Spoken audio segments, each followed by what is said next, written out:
Steven Stump, Frontstretch.com. I have a question for both. I'll start with Chris. So I guess piggybacking off how half your wins have come in the last two races, you first started off with a 222 race drought. You broke at Bristol, then you broke a 28 race drought last week, and now you've broken a 0 race drought. So I guess my question is there a little bit of a culture shock to go from being so long without a win to winning this much in a short period of time? I wouldn't say a culture shock. That's what we expect. But that's also true. Yeah, I mean, it certainly is just a mentality. It's an energy that is back at the shop.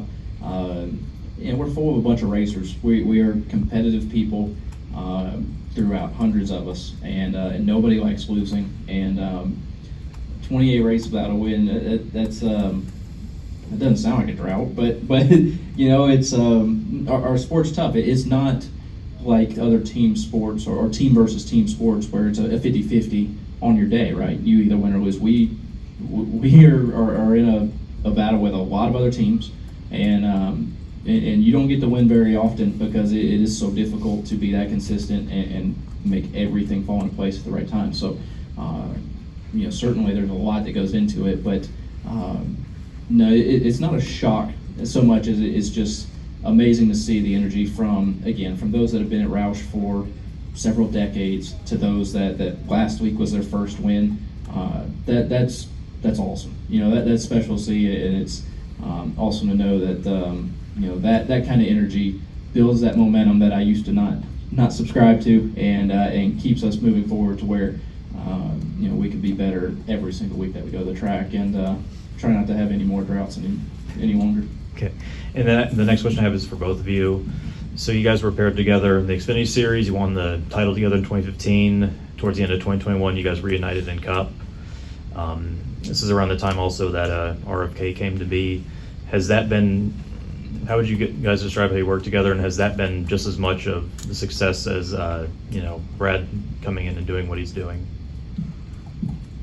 Yeah, I think it's been helpful for sure. It was for Chris and I to start working together. Obviously, we had the previous time together in the Xfinity side, so I think it probably shortened the time it took for us to kind of click on things. I think we saw that we did 5 races at the end of 2021 and had some decent runs there, and then we got into last year and felt like we saw steady improvement throughout the year, and obviously the win in Bristol last year. So it's definitely helped, I think, speed up our progression, and hopefully we see this kind of like the results we've seen from the last few weeks. Hopefully it's just getting started. We can keep building on that.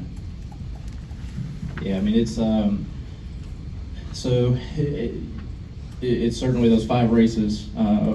We had some really solid runs, and we're in top 5 in a couple of them, and then we got hit with the next gen car, and I think that was the next gen, the Brad and it becoming RFK, lots of changes, and so having that chemistry and not having to go forward or to start from scratch certainly helped get us to a place where we were much closer, much earlier in the season. So that I felt like us working together was more elevated than maybe where we're at with the car itself. So that it only took, call it 8 to maybe 10 or 12 races in the season last year to figure out the car, so that we weren't having to learn each other. We weren't having to learn the organization. There was when there's so much new. We talked about it a decent amount last year with the 16, with most of that group coming from a different manufacturer, from a different organization, with Brad coming in from a different organization, same manufacturer. That's a ton of moving pieces, and we had to deal with about half of that. So felt like that was certainly a big way for us to be a lot more consistent through the summer. When we kind of found a good baseline, enabled us to get that win later in the season last year, and to be in a good spot now to where I feel like we have a good understanding, and I'm definitely not one to over exaggerate, and I think Scott has a pretty good read on my number scale, and knows that if on a 1 to 10, if I say 4, we're probably turned around backwards in the fence. Pretty much work within about 3 numbers. So it was just that understanding and that chemistry that enables us to dial in much better and much quicker when there was so much changing around us at the beginning of last season, especially. All right, thank you.